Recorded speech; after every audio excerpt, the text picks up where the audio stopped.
I'd like to introduce Aaron Atac and Chris Woodfield, who will be presenting the Hackathon Wrap-up. Aaron is a senior network engineer with Akamai and co-chair of the NANOG Hackathon Committee. Chris is unaffiliated, and I might like to change that. I don't know. Okay. Someday. And Chris is the other co-chair of the NANOG Hackathon Committee. Gentlemen, tell us about the hackathon that took place over the last couple of days. Thanks, Adair. Hey, everyone. So thanks for sticking around for the last talk. We're going to go over exactly what this hackathon thing is, how it went this time around, and seeking your feedback for the future. If the clicker would work. There we go. All right. So first and foremost, I want to thank our in-kind sponsors, AWS, CTFD, Juniper, Container Lab, Nautilbot, and Arista. Without these in-kind sponsors, you wouldn't have the hackathon that we produced today for you. So we thank them very much for their support.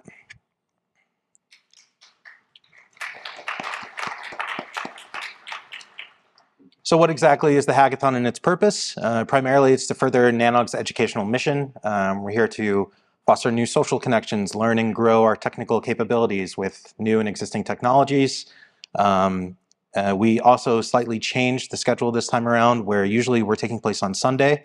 We wanted to see potentially if we got more participation in parallel with running with the conference. So we ran it this time Monday and Tuesday, ending at 6 p.m. local time on Tuesday. No need to arrive early. Some people had concerns about that, especially with being away from home and their family. If we could consolidate effectively the activities of this hackathon being in parallel with the conference, then they didn't have to basically book an additional hotel night and as well probably save on expenses. And then it also kind of made remote participation streamlined with the general conference and just kept everything more collaborated.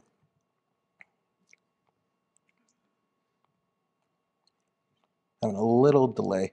All right, and regarding the format, this is our third time with a capture the flag format.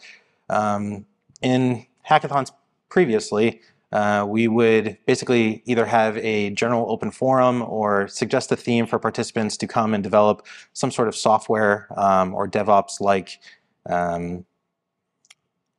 tooling around a central theme and see what we could foster out of the hackathon that can maybe be open sourced and help the community in a variety of ways.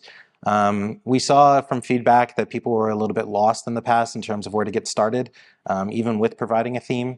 And so we tried to make it more of a game, competitive-like, by giving you challenges to solve.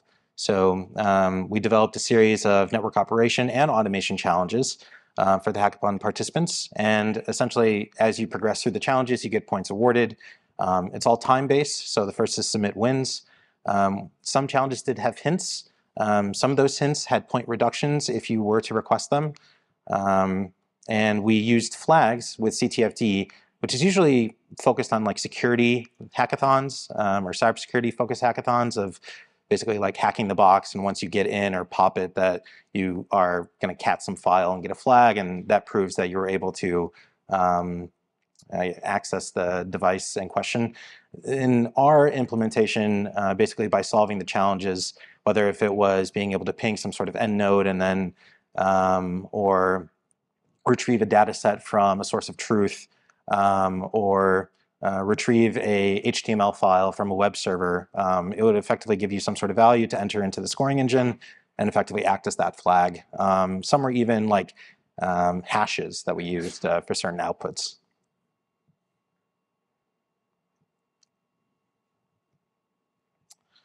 And so regarding the challenges in their categories, in general with network troubleshooting and automation, it had one challenge with a focus on ISIS, IPv6, and segment routing TE.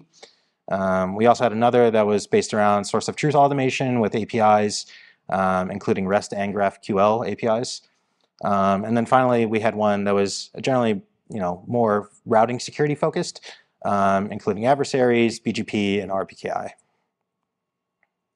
So I'm going to hand off to Chris to talk about infrastructure and the first couple challenges, and then he'll hand it back to me to talk about the last one and wrap up. Okay. Thanks, Aaron. Again, I'm Chris.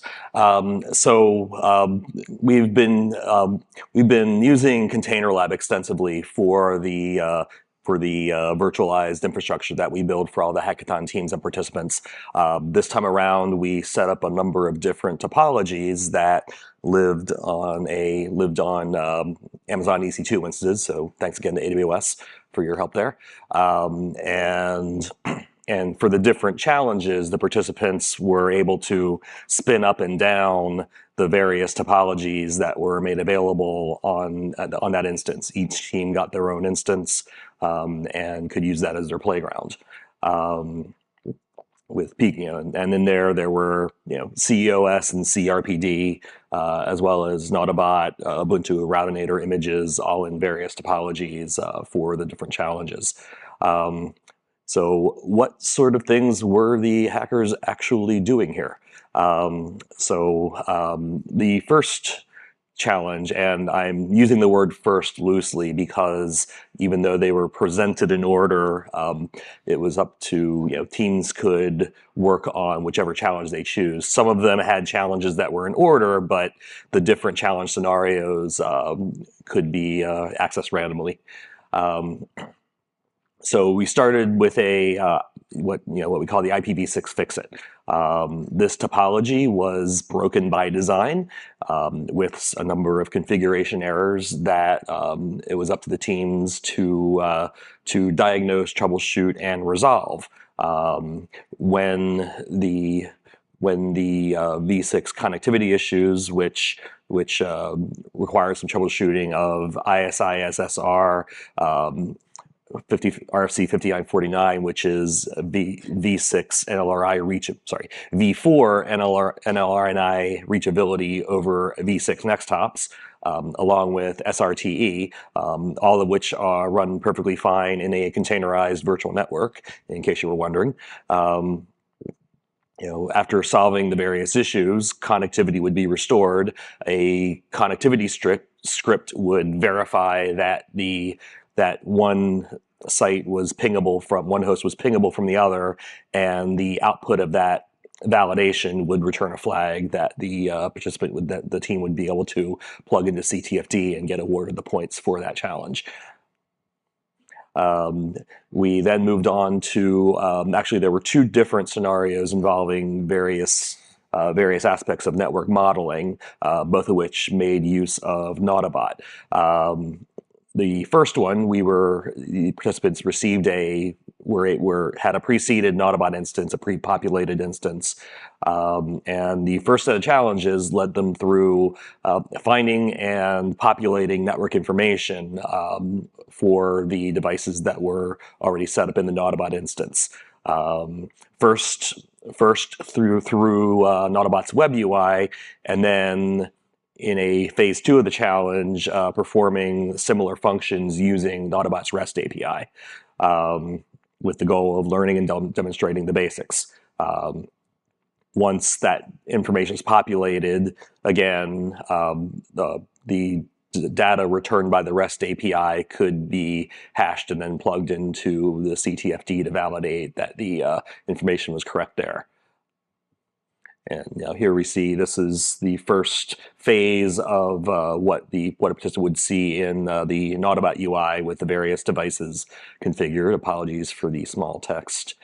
And then continuing with populating IP address and cable information, which creates the network model in Nautabot that then can be used to drive inventory, drive automation, config generation, and various other bits of good stuff that you get when you can model your source of truth outside of the devices themselves. And then on to challenge number 3, which also leveraged Nautabot, but specifically this was based around GraphQL. GraphQL is a JSON-based query language that is supported by Nautabot and several other source of truth platforms, Netbox most prominently. And what GraphQL allows you to do is it allows you to create very specifically crafted queries that will return only the attributes that you request, and also allows you to perform nested or relational queries such that you can query not just an interface associated with a device, but then you can follow a reference to, say, the IP address attached to that interface, or which is in a different table, or the name and address and interface of the connected device that is on the other end of that cable. If you've ever done an inner join in SQL, this will look quite familiar.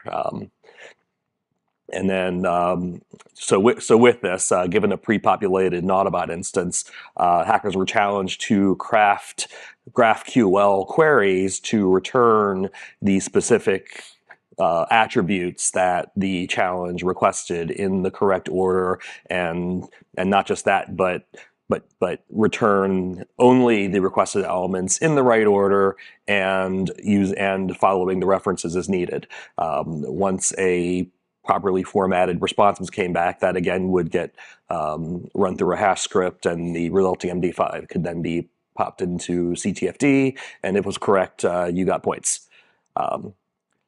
And going from there, we then took that a step further and challenged the teams to then grab the necessary information to populate a configuration template.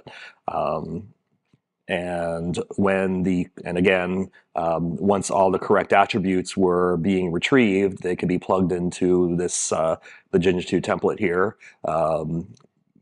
generating a real router config, and then from there, again, the results would, if correct, would allow points. We had one more challenge in the mix that, because Aaron developed this one, I will hand back to him so you can describe it far better than I probably could. Thanks, Chris. All right, thank you. So the last challenge, I called it Rain Cloud because basically it was cloud focused, but it was kind of a rainy day, or basically people were having a bad time. The participants were given a container lab topology where they were hired as a consultant for a network here in Canada. The network is having issues reaching their RPKI validator and web server behind AWS. This is all hypothetical. The network connects to Torix, and it is assumed that something has gone wrong at the IX causing these issues. Torix is willing to accept the consultant's help as well, and the players were tasked with diagnosing and resolving these issues. So here's an example of the topology. Client on the left side is connecting to their router. CRPD is the instance, which thereby connects to the Torix IX switch that has a variety of members connected to it, a route server, and in particular, specifically AWS or Amazon. And behind AWS is this network's RPKI validator and web server. So the first step in the challenge is to figure out why their web server is only intermittently reachable via the client. The challenge alludes to a network engineer trying to figure out the problem himself, but then basically deferring to the consultant of saying, this is what I was able to find. It seems like this BGP session is flapping. Can you look into this further? So the flapping was actually caused by a init shell script on the IX switch that was simply adding and removing the IP address of the link to the network's device. It was meant to simulate link flapping. And so simply if you found that init script and saw that your goal is to stop that while loop from continuing on, and then effectively have the IP address added back to the interface. But then there are more problems. So after flapping is resolved, the BGP session with the IX route server comes up, but now the web server and RPKI validator are not reachable at all due to a new best active route taken for their /24. The player's network is AS10929. This new path is originated by AS14150. Regarding the origination of this 24, it is a real 24, and these are real ASs that are originating it. So it is discovered that this new path is an RPKI invalid route. The goal is to no longer use this route and capture a flag from the web server via the client behind the CRPD router. There is basically policy misconfiguration. You could also potentially just delete the neighbor that was sending the bad route. There was a variety of ways of resolving that, but the goal is effectively just to retrieve via wget the index.html file from the web server by just wgetting the IP. So there's an example of that. Once this invalid route is no longer best active, you can retrieve the flag. And then the next steps are to do recon and find a contact from the network originating the RPKI invalid route and find out when they started announcing it, trying to simulate like an actual network operator's day of dealing with something like this. So simply run whois on the AS that's originating the invalid route and find a contact. The flag for this challenge was just to provide the email address for the contact. And then the last was to find out when exactly did this RPKI invalid route first get announced. So one way of, at least I did that, was using RipeStats routing history, see when the route was first announced, and the flag was simply just the year, month, and date in that format. So here are the results in a nice, pretty colorful graph of our scoring engine. There were multiple participants just in terms of the slide sizing. I'm only showing top 3 here. And like I said, it's time-based. So that's simply just how the graph is on the x-axis is just a series of time. You can see that basically there was less activity through the middle of night from Monday to Tuesday, and then activity picked back up again, which is nice to see. You can also see that some of these lines ticked down. As I said at the beginning of the talk, there were some hints that users could request and effectively cost 1 point each. So each time that they requested a hint, their score went down. It was pretty close towards the end. If you look, DDoS Guard almost got there, but we ended at 6 p.m. Eastern Time local on Tuesdays. So after that, simply just time ran out. With that said, we did have a first place winner that we would like to reward a prize. It is a Raspberry Pi 5, 128 gigabyte storage and 8 gigs of RAM. So please welcome to the stage first place competitor Tyler Kerr.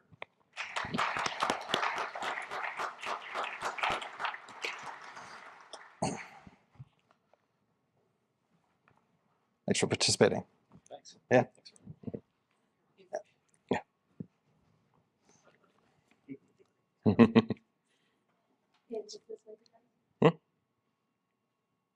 Thanks, man. Thanks. Thank you.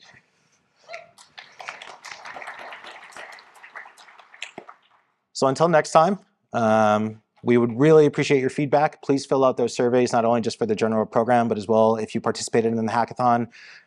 What didn't you like? What would you like to see next time? Along with, anything that we could do better.